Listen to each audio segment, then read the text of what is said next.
तौबा क्या है? तौबा क्या है? क्या तौबा सिर्फ अस्तगफिरुल्लाह अस्तगफिरुल्लाह अस्तगफिरुल्लाह की तस्बीह पढ़ते रहना है?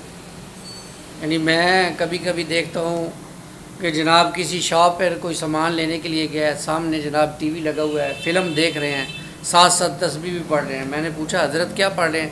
कहा जी अस्तगफिरुल्लाह का विर्द कर रहा हूँ। ये तौबा है? ये तो मजाक हो रहा है। साथ डांस भी चल रहा है, साथ अस्तगफिरुल्लाह भी हो रही है। इन्ना लिल्लाहि व इन्ना इलैहि राजिऊन। सच्ची तौबा ये है, सच्ची तौबा इंसान हर उस काम को छोड़ दे जो अल्लाह को नापसंद है, हर उस काम को छोड़ दे। ये सच्ची तौबा। आज अगर हम चाहते हैं कि इन हालात से हम निकल जाएं तो हमें सच्ची तौबा करनी होगी। इनफरादी तौर पर भी हमें सच्ची तौबा करनी होगी, हर शख्स को तौबा करनी होगी, अपने आमाल को देखना होगा, और इज्तिमाई तौर पर भी हमें तौबा करनी होगी। फाशी और रियानी आप देखें, जब से इस मुल्क को हमने हासिल किया है, इस मुल्क को किस लिए हासिल किया था कि इसमें हम अल्लाह के दीन को परवान चढ़ाएंगे, अल्लाह के दीन के मुताबिक ज़िंदगी बसर करेंगे। लेकिन जब से इस मुल्क को हमने हासिल किया है, आप अंदाज़ा करें, हमने सिर्फ़ और सिर्फ फाशी और यानी और बेहयाई, झूठ और बददियानती में तरक्की की और किसी काम में तरक्की नहीं की।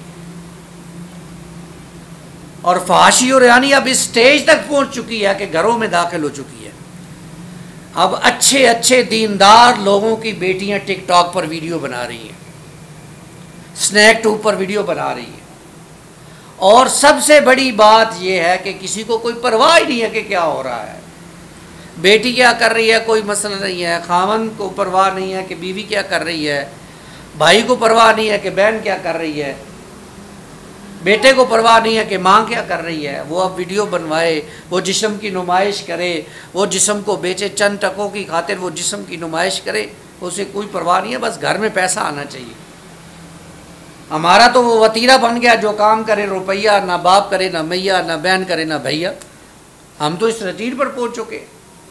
तो भाई सच्ची तौबा ये है कि इंसान अपनी ज़ात और अपने घर से शुरू करे, अल्लाह के दीन पर अमल करना शुरू करे, और फिर बाहर निकल कर इस मुल्क के निज़ाम को बदलने की कोशिश करे। और वो सिर्फ तब्दीली के नारे लगाने से नहीं आएगा, वो सिर्फ मदीने की रियासत की तस्बीह पढ़ने से नहीं आएगा। उसके लिए मेहनत करनी पड़ेगी, उसके लिए सिस्टम को बदलना पड़ेगा। चेहरे बदलने से कुछ नहीं होगा। और हम 75 सालों में चेहरे बदल कर देख चुके हैं, कोई एक ज़रा भी फ़र्क नहीं आया, बल्कि दो हम बुरे से बुरे होते जा रहे हैं। तो इस निज़ाम को बदलना पड़ेगा, और उस बदलने के लिए हमें एफर्ट्स करनी पड़ेगी।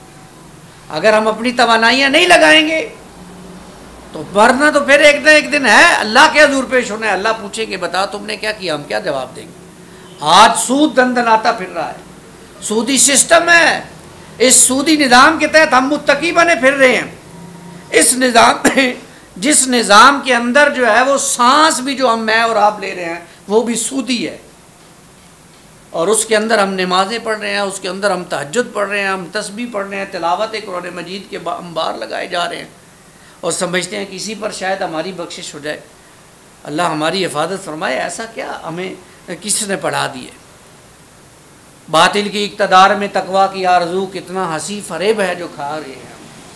तो इस निज़ाम को बदलना है भाई, इस निज़ाम को बदले बग़ैर न फिर हमारी ये नमाज किसी काम की है, ना हमारा रोज़ा किसी काम का है। हाँ, उसको बदलने की कोशिश में लगे हुए हैं, उसके लिए हम लगे रहें। इंशाअल्लाह अल्लाह के यहाँ हमारे लिए ये जो है वो कफ़ारा बन जाएगा इस बात का कि हमने इस निज़ाम के अंदर जो इस निज़ाम से फ़ायदे उठाए, उसका कफ़ारा बन जाएगा। अल्लाह मुझे और आपको इसकी तौफ़ीक दे।